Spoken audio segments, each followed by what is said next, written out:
नमस्कार सभी को। एक समय था जब भारत विश्व गुरु और सोने की चिड़िया कहलाता था, लेकिन विभिन्न समय पर विभिन्न आक्रांताओं के आक्रमण और शासन के समय इसकी समृद्धि और परिचय नष्ट कर दी गई। यहाँ की मूल निवासी हिंदुओं पर 1100 से 1700 के मध्यकाल तक इस्लामिक शासन के समय अनेक अत्याचार हुए। भारतीयों की संस्कृति को नष्ट करने की प्रयास की गई। काशी विश्वनाथ, श्री राम मंदिर, श्री कृष्ण जन्मभूमि, बौद्धशाला जैसे हजारों मंदिरों तोड़े गए। नालंदा, विक्रमशिला, जगदल, पुष्पगिरी जैसे कई सारे विश्वविद्यालय को नष्ट कर दिया गया। लाखों लोगों को तलवार के दम पर धर्मांतरण कराया गया। लाखों लोग मारे गए, परंतु ये सब के विषय में हमारे पाठ्य पुस्तक पे ज़्यादातर उल्लेख नहीं मिलती। हमें उन आक्रांताओं के क्रूरता के विषय में बताया नहीं जाता, परंतु उनकी गुणगान की जाती है। जैसे औरंगजेब, जिसने हजारों मंदिरों को नष्ट किया, उसके बारे में NCERT क्लास 12 के किताब themes on Indian history part 2 के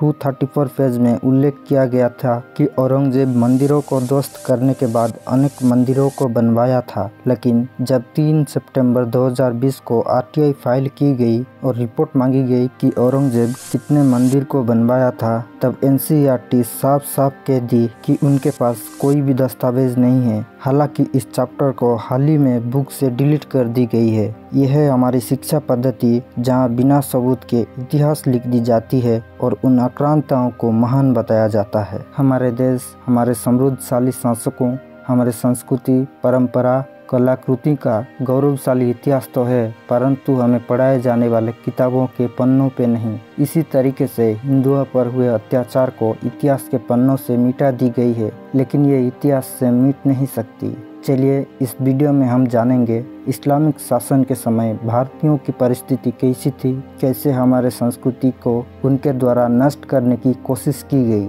मोहम्मद गौरी ने कुतुबुद्दीन ऐबक को काशी विश्वनाथ मंदिर पर हमला करने का आदेश दिया।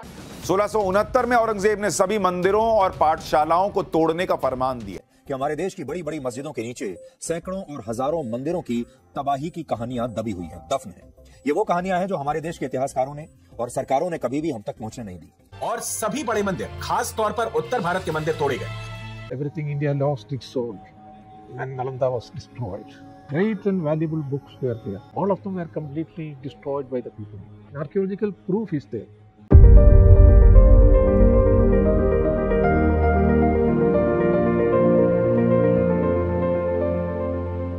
मंदिर केवल एक पूजा करने की स्थान नहीं है, यह सनातनियों की सांस्कृतिक, सामाजिक और वास्तुकला का केंद्रीय भाग व विरासत है। इस्लामिक आक्रांताओं ने अपने धर्म प्रचार करने और सनातनियों का जबरदस्ती धर्म परिवर्तन करने के लिए इन्हीं मंदिरों को निशाना बनाया। भारत में इस्लामिक शासन की शुरुआत होती है 712 में, जब मोहम्मद बिन कासिम सिंध पर आक्रमण करता है। फिर 1015 में मोहम्मद गजी कश्मीर वैली पे आक्रमण करता है और वहाँ अनेक लोगों को बंधक बना के धर्मांतरण कराया जाता है। शिव जी के 12 ज्योतिर्लिंगों में से प्रथम ज्योतिर्लिंग सोमनाथ मंदिर को गजनी 1026 में पहली बार आक्रमण करता है और उस मंदिर को उसके द्वारा 17 बार आक्रमण करके ध्वस्त किया गया। उसी गजनी के द्वारा भारत में राजा के साथ 10,000 लोगों को धर्मांतरण कराया गया। 1192 में मोहम्मद गौरी के द्वारा भारत में इस्लामिक शासन का दबदबा कायम किया गया। तब राजपूतों में एकता नहीं थी एवं छोटे छोटे राज्यों में बटे होने के कारण वे आपसी लड़ाई में व्यस्त थे। उसी वर्ष कुतुबुद्दीन ऐबक के द्वारा 27 हिंदू और जैन मंदिरों को नष्ट करके कुव्वातुल इस्लाम मस्जिद बनाया गया। इसके साथ ही धूप स्तंभ व विष्णु ध्वज को नष्ट करके कुतुब मीनार बनाया गया। 1269 AD में मुस्लिम फकीर कमल मौलाना मालवा पहुंचता है। मालवा क्षेत्र में उसने 36 वर्ष बिताया और इन 36 वर्ष में उस क्षेत्र की सभी मंदिरों के विवरणी अलाउद्दीन खिलजी को दिया ताकि वो उन मंदिर को नष्ट कर सके। 1305 में खिलजी बौद्धशाला मंदिर परिसर को ध्वस्त कर देता है, जहां हजारों विद्यार्थी, पंडित व विद्वान रहा करते थे। वहां धर्मांतरण करने से मना करने पर खिलजी ने 12,000 विद्यार्थी एवं गुरुओं को मार दिया तथा मंदिर के सामने कमलमाला मस्जिद बना दिया। वर्ष 1528 बाबर के सेनापति मीर बाकी अयोध्या के श्री राम जन्मभूमि मंदिर को ध्वस्त करके 1,74,000 हिंदुओं को मारने के बाद उस जगह पर बाबरी मस्जिद बना दी। तो हम अंदर जाके देखा तो ये मस्जिद का जो पिलर्स जितने भी थे, जिसके ऊपर ये मस्जिद खड़ा था, वो सब जो मंदिर के पिलर्स थे। लोगों ने जब डेटिंग करने के लिए कोशिश किया तो 12th सेंचुरी का एडी का, नॉट बीसी का है करके। फिर प्रोफेसर बीबी लाल साहब ने उसके पीछे के साइड में, जब मस्जिद का जो मेहराब वेस्टर्न साइड में मेहराब रहता है, उसके पीछे के साइड जब एक्सकवेशन किया तो पिलर बेसिस मिल गया। एंड देन सदर्न साइड में जब एक्सकवेशन किया वहां पर भी मिला। फिर वहां से बहुत सारे जो मूर्तियां मिलना शुरू हुई, टेराकोटा का मूर्तियां मिल गया, वो नीचे से, मस्जिद के नीचे के एरिया से। तो हम लोग इस नतीजे पे पहुंचे, यहाँ इसके पहले एक मंदिर था। जब दोबारा एक्सकवेशन किया हम लोगों को जो पहले 12 पिलर्स मिले थे, मोर देन 50 पिलर्स की बेसिस मिल गया नीचे से। एंड दैट इन 17 रोज में पूरे की पूरा मिला। एक इंस्क्रिप्शन मिला था, and that is in 20 lines का एक इंस्क्रिप्शन है। उसमें बहुत क्लियरली ये लिखा है, this temple is dedicated to that lord Vishnu who has killed 10-headed person। और 10-headed person कौन है? Ravan. And who had killed Bali, who is that? Ram, Shri Ram. तो ये सब इंस्क्रिप्शन मिल गया। अब 496 वर्ष के बाद 22 जनवरी 2024 को उसी जगह पर प्रभु श्री राम के प्राण प्रतिष्ठा करी जाएगी।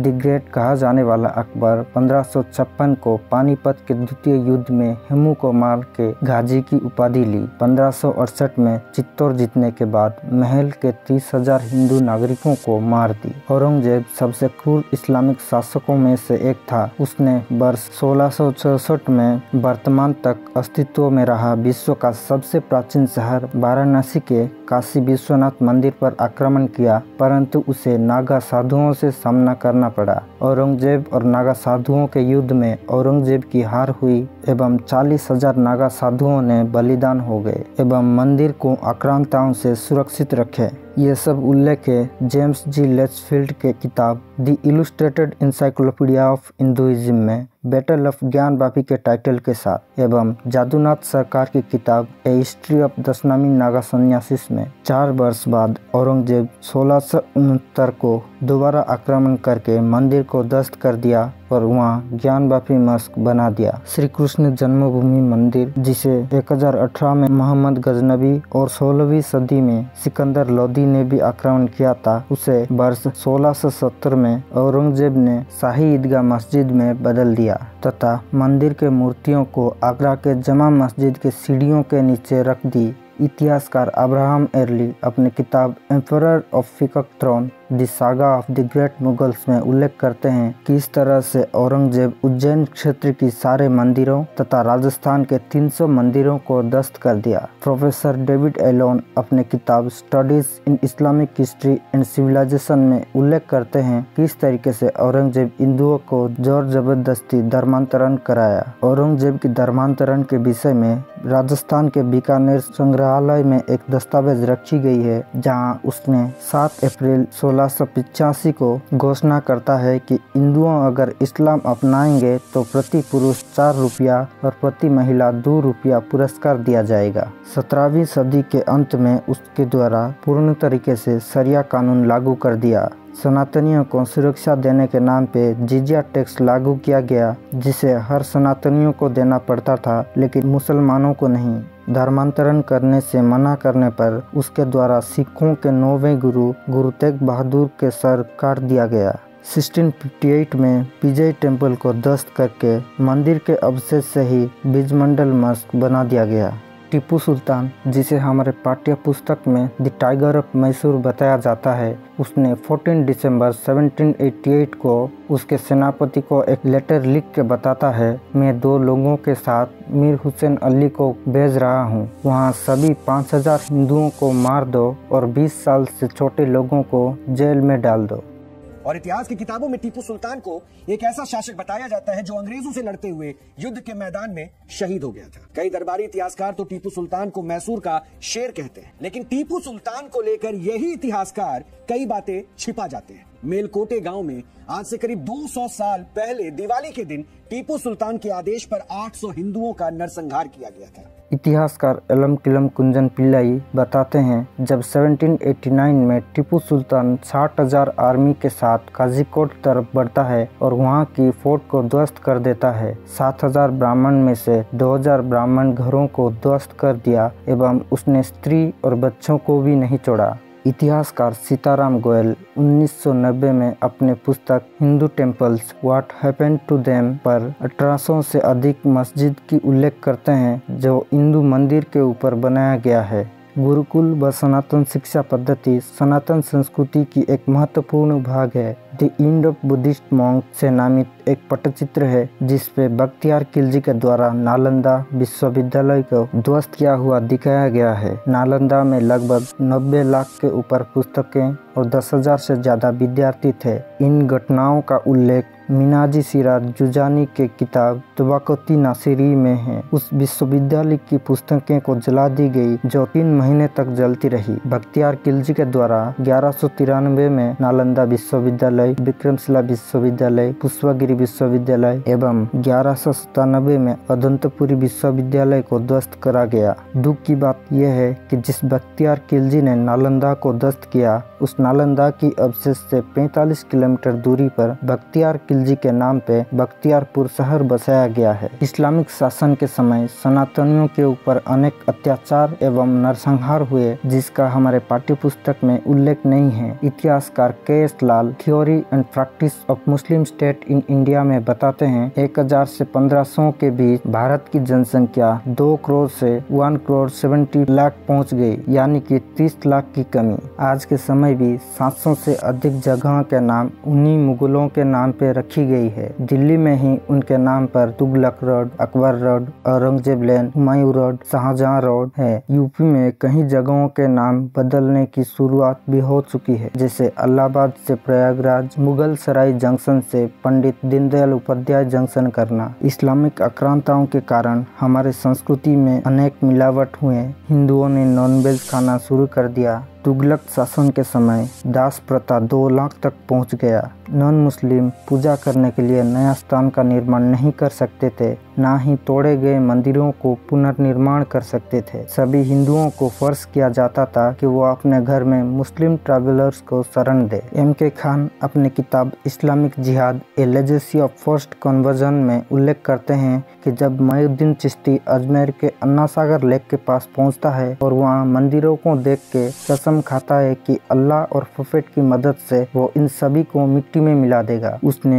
1192 में मोहम्मद गौरी और पृथ्वीराज चौहान के युद्ध में भी शामिल होता है तथा पृथ्वीराज के हार के बाद कहता है, हमने पृथ्वीराज को बंदी बना लिया है और उन्हें इस्लाम के आर्मी को सौंप दी है। ख्वाजा मोइनुद्दीन चिश्ती, निजामुद्दीन औलिया या शेख शाह जलाल जैसे इस्लामिक सूफियों का मकसद भारत आके शांति से प्रचार करना नहीं था, बल्कि उनके धार्मिक युद्ध और जिहाद में शामिल होकर हिंदुओं को दास एवं धर्मांतरण कराना था। आज के समय अजमेर शरीफ दरगाह पे उसी चिश्ती के मकबरे में हिंदू माथा टेकने जाते हैं। जिसने हिंदुओं के ऊपर अत्याचार किया उसके ऊपर हिंदू चादर चढ़ाते हैं, क्योंकि उन्हें पता ही नहीं चिश्ती कौन था, कैसा था। यह इसलिए पता नहीं है क्योंकि हमें इनके क्रूरता के बारे में कभी पढ़ाया ही नहीं गया, ना ही कभी बताया गया। सन 1200 में भारत के मुस्लिम पॉपुलेशन 4 लाख थी, सन 1400 में 32 लाख हो गई, फिर 1535 में